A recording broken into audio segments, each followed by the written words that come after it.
Good morning, everyone. Well, it's morning here in Australia. It's 9 o'clock in the morning. Obviously, it's a lot later over in the US and other areas like that. I wanted to talk to you today about an interesting article that I just read on Petapixel that was saying that Sony now has changed. Well, they sold the second amount of in full frame cameras. They actually beat Nikon for the first time with full frame cameras. But I suppose what has to be taken in context here is that this was only, I think, for January, February sales or something like that. But still, it is a first for Nikon in outselling Nikon. So they were the second highest manufacturer of full frame cameras. So it's not their APS-C cameras, it's just the full frame ones that they were talking about. So I thought we could go through this article and have a look, but let me just switch over to my desktop and then we'll have a look at the actual article itself. So this was the heading basically that came through. It just said Sony is now number 2 in the US for full frame interchangeable lens cameras, which is, like I said, it's pretty amazing for Sony. You know, it's actually a great feat of theirs to be able to do that. I thought, wow, when I first read it this morning. After reading some of the comments though, obviously there's some of the negative chatter talking about whether it is only for January, February in the sales. It's not the Christmas sales that led up to it, but at the moment, that's where it's actually standing according to this article that was revealed today. So I'm not sure how accurate this MPD Group's retail tracking service is. You could obviously find the article yourself and check it out, but I thought that was really interesting. But it is just showing how popular the Sony a7R II and the a7S II and also the a7 IIs actually have become in the full frame market. Like I said, that's one of the main reasons why I switched over.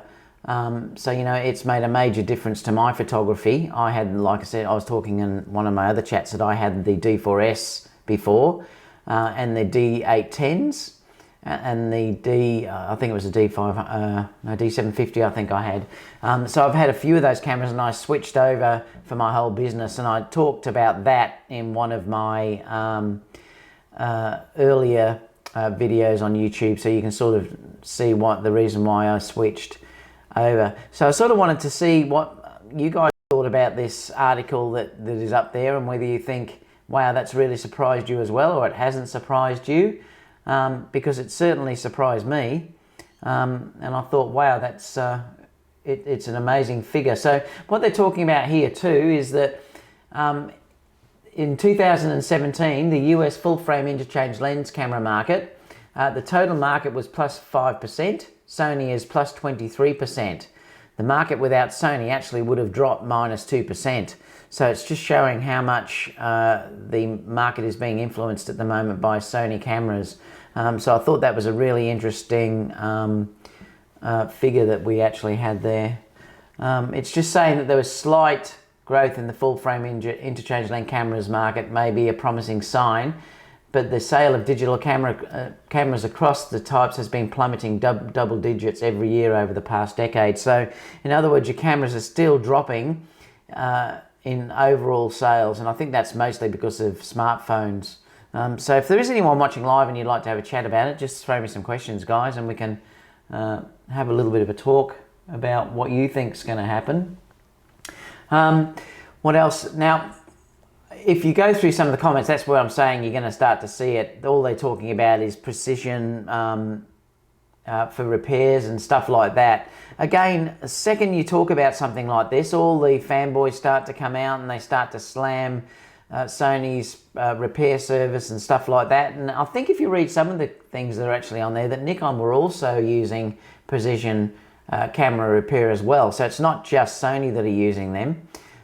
They don't obviously completely do all their servicing in-house. I did post recently about an article where Sony hadn't repaired a camera successfully, and that's an interesting discussion as well if you'd like to see that. I can only go by what my past experience has been with the professional service here in Australia that Sony have now done, and it's been a wonderful service, so I certainly can't complain about that at all. So yeah, I wanted to share that with you and see what you thought about if you think this is the way this is going to go, if you think this is going to continue for the rest of the year. I wouldn't be surprised the way that it's going, you know, if it ends up taking over Canon the way it's going, looking at those figures there. But like I said, that was only for January, February, so whether the end of the year figures will be very different. So that's one article that I wanted to talk to you about. The other article, which was really interesting as well, was that Ricoh may follow Samsung's lead and ditch its camera business altogether. So that would include Pentax, because Ricoh owned Pentax. So this is another really bad thing for the industry. And even though I use Sony, I do want competition, because I find competition is the best thing out there for making camera manufacturers innovate. If all the other camera manufacturers go, well, then there'd be no need to innovate like they are. So it is a worry when they're saying that these camera businesses are basically going to close down. And I thought, wow, that's it's pretty sad if, you know, if that's the case. But yeah, so I thought I'd share that and have a talk to you about that one. Another one that I thought I'd also share to you was this article that I also found. This also was on Petapixel, which was interesting, and it's about getting your wedding photos done. And this one obviously is close to me because I'm a full-time wedding photographer. But this one was an interesting article because basically it is actually talking about, could you let your guests take your photos for you instead of paying out the expense of hiring a wedding photographer? And what they've done, they've actually showed some images. Now this photographer, what was his name? I think Eric Halverson, I think, might be his name, according to this article. But what he's done here, he's put on shots that you can sort of see if you look through here. He's put on shots actually of what the guests have given him, and you can sort of see the type of quality that we've got there. So I thought we can have a look down and sort of see what, you know, I mean, basically it's noisy, they're not quite focused, you know, they're low resolution type images, you know, it's not good at all. But this would be basically what you probably get from most of your guests that were using photos. I mean, you can see the low light is obviously no good in the reception and stuff like that. At the end, what he's actually done is he's actually posted a video, one of the shots from his professional wedding photographer that was posted down here, and obviously you can clearly see that there's a massive difference in the quality of work. So it is actually interesting reading that article, and I had a bit of a laugh reading it. He said that the wedding was extremely expensive and he tried everything possible to save money so that he could hire a professional wedding photographer, and that's what I actually did when I got married too. I just had a very simple wedding. We obviously got married in a church, and then we had the wedding reception actually at my wife's parents' home, but we still saved up for a professional photographer. So it did make a big difference to me, and you know, that's I put so much importance on the images that you get. So yeah, just let me check over here. Let's have a look and see if there's any comments coming through. I don't think there is at the moment. Like I said, it's pretty early over here. But I thought we'd have a talk about that.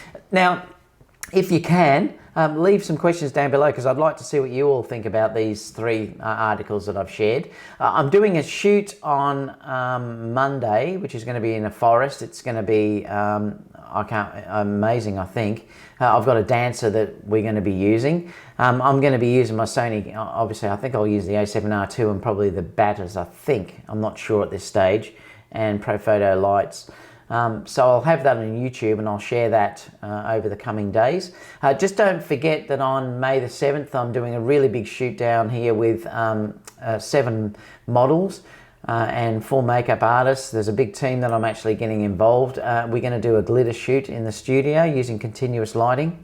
So I'm going to be sharing that live too. So if you want to watch that, you know, tune in on May the 7th. I'll be showing that live, I think from here around about 9, 10 o'clock in the morning it'll start. Obviously as it finishes I'll put up a full upload of the whole shoot put together, so you'll be able to see that as well. But that's it basically at this stage, so I just wanted to have a quick chat with you and share those 3 articles with you, and hopefully you can have a bit of a discussion with me down below. Please give it a thumbs up, and I'll talk to you again soon for another video. Bye for now.